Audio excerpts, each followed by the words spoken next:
There are several interlinked crises extant today: climate change, societal atrophy, threat of global war, and nuclear catastrophe. Interestingly, it is the societal atrophy underlying it all that rarely gets any deep scrutiny.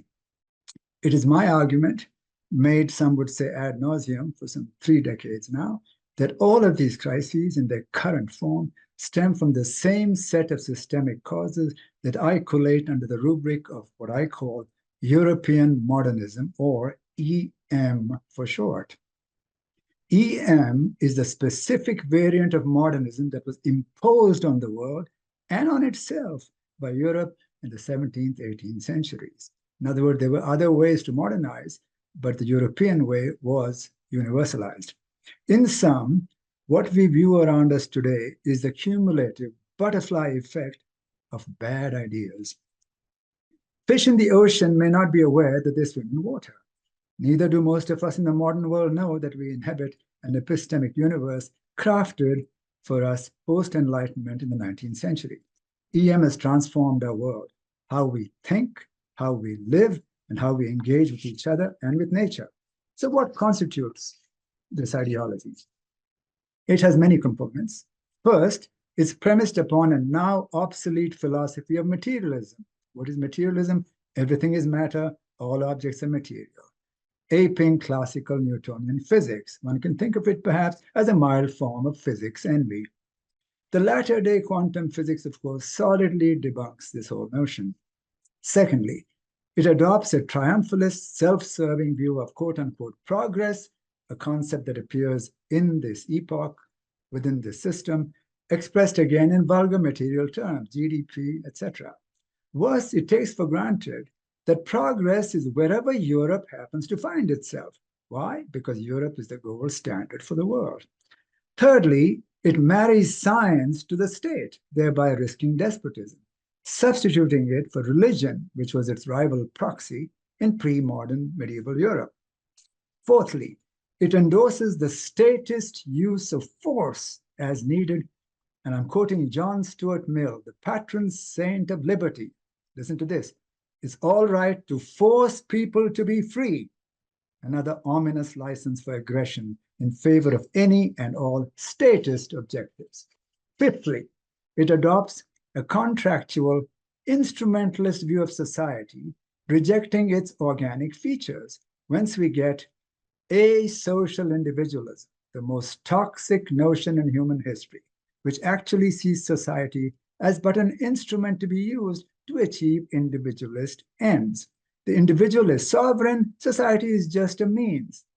Reminds me of Dame Thatcher saying, society is just the plural of the individual. Sixthly, it sees nature as external to us humans who stand above it. By the way, women, children, and native peoples were all assimilated to being, to use the German word, Naturvolk, to be raised, disciplined, and tamed. Recall Shakespeare's taming of the shrew trope. Nature exists only to serve us. In fact, I'm told the economist Solo, at least so it's reported, once implied that we can do without nature. I sort of hear nature whisper, perhaps we can do without Solo. Seventhly, it privileges formal reason, presumed to be free of anthropic bias, over other forms of knowing. What are these other forms of knowing? Do we still remember them? Insight, intuition, common sense, revelation, etc. In economics, this morphs into this high concept called rationality, where it is by fiat, by diktat, rational to be materialist. Think of that. Remember, more is better. So what have they done? They have married the philosophy of rationalism to the philosophy of materialism. More is better is not a scientific statement. It's a value judgment.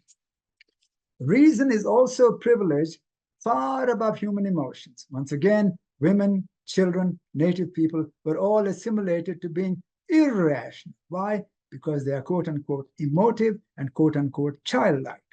Eighthly, it sees humans as untouched by essentialist properties such as instincts.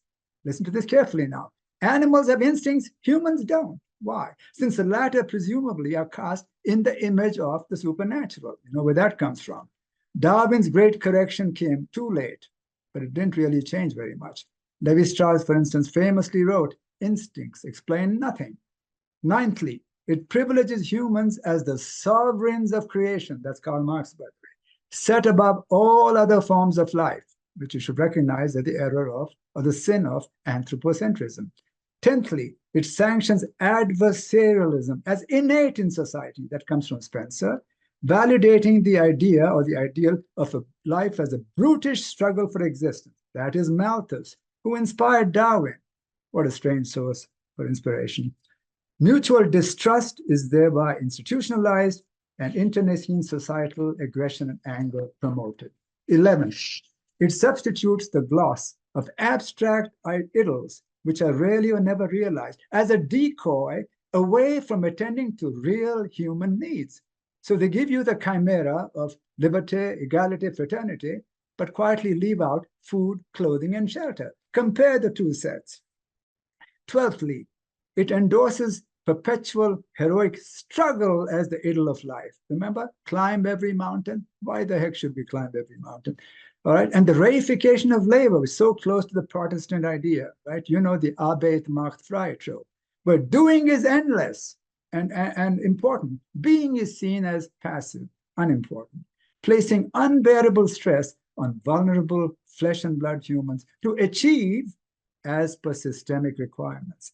That has been the given modernist endowment. Now, I will, of course, provide some antidotes to this entire rhetoric. Apparently, Spencer's idea of tragedy was a beautiful theory slain by a single ugly fact. So I'll give you some facts now, ugly or not. We are flesh and blood human beings, animals, mammals, sharing 99% of our DNA with chimps. Yes, chimps. Instincts, the dog that never barks in Euro-modernist theory, are built into us. And so we are not infinitely malleable into any and all engineered states of being fancied by either the left or the right. Remember, communism at one end and the open society at the other. All life on Earth is spontaneous, including our own anthropic life. It requires no engineering. Humans form communities naturally, like bees build hives and ants build hills. It is instinctive. Family, community, clan, and tribe, those are natural social habitats. Notice I did not mention state or nation. Those are imposed artifacts. Real anthropic values are also what I term the 4 C's. What are they? Community, cooperation, caring, and conviviality. They are not idols or chimeras like equality and democracy. They are real and observable, but they obtain only in Gemeinschaft formations of small face-to-face communities, not in these abstract, formal, legalistic, Euro-modernist Gesellschaft societies.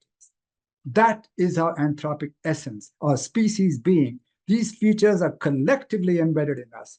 The individual is a Euro-modernist myth. Worse, it is a Euro-modernist Frankenstein, a threat to itself and to others. So what EM does is severs us from all of our innate anthropic traits by force. Instead, it builds our societal universe on greed, that economists call capitalism, and violence or war, and on the desirability, believe it or not, of growth and development. What's that? Read that as the mantra of infinite expansion in a finite world. How brilliant can one get? It stresses, instead of the values I mentioned, competition, selfishness, and acquisitive or possessive behaviors. Once our ties to the social matrix are broken and we are, quote unquote, individuated, which means what? Set free from nurturance and mutual caring, we are transported to this EM world of what? Anomie, alienation, and angst, which Jean-Paul Sartre described so very aptly when he said, hell is other people. EM therefore transforms a warm band of wannabe convivials into a lonely, isolated, adversarial company of strangers. It gives us all the EM signature themes that we live by and in. Permanent discontent, permanent insecurity, abiding mutual distrust, and permanent war. It creates a new social form, which I have termed the amoral society, a contradiction in terms, wherein humans, divested of their moral core, turn into what? Sociopaths and psychopaths. We are an affective species forced into a rationalist, materialist EM straitjacket. And that's what EM really is, an iron cage. Humans stripped of affective umbilical ties of community and kindred lose their compass and quote near insanity. All this is evident all around us if we look around. And that is where we are today. And I hope now we should know why. And yet we can reclaim it all by breaking with grand EM myths and delusions, revalorizing familial, domestic, local, and communal modes of living instead of trying to adapt ourselves to giant, grandiose global entities. All it takes is what I've termed a transvaluation of values, individually and collectively, returning us to our species being.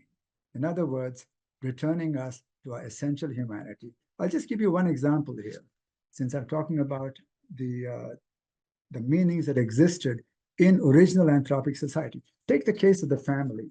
And if you think about it, compare it to our modernist ideas. Guess what? A family is not individualist. It is not democratic. All right? It is not egalitarian, nor is it free. It's violated every single Euro-modernist norm. But it still gives us what we all crave, whether we're right wing, left wing, or any wing, sanctuary and a haven. Why? How does it do that? Because it is natural. It caters to real human needs. It is affective. It is not rationalist. And that has been the basis of original human society. Family is the basis for clan is the basis for tribe, and so on and so on. Those are the communities. But again, you don't have to reproduce them in their original form, but draw the meaning from them. What are they all based upon? Something that modernism denies. We teach that almost every day in economics. Mutual caring. Tell me which chapter in economics describes, or any modernist social theory, political science, etc. In fact, we are educated deliberately and willfully away from that. So all contrived societal institutions like Euromodernism rest on fragile belief systems which can be cast off, turning us into what we are not. That is the EM project, and that's difficult and hazardous. But returning us to who we really are, why, that is natural. It's easy. Much haste is called for in this, since time is very short, lest we hear that last broadcast on the evening news. The world ends tonight at 9, details at 11. Thank you.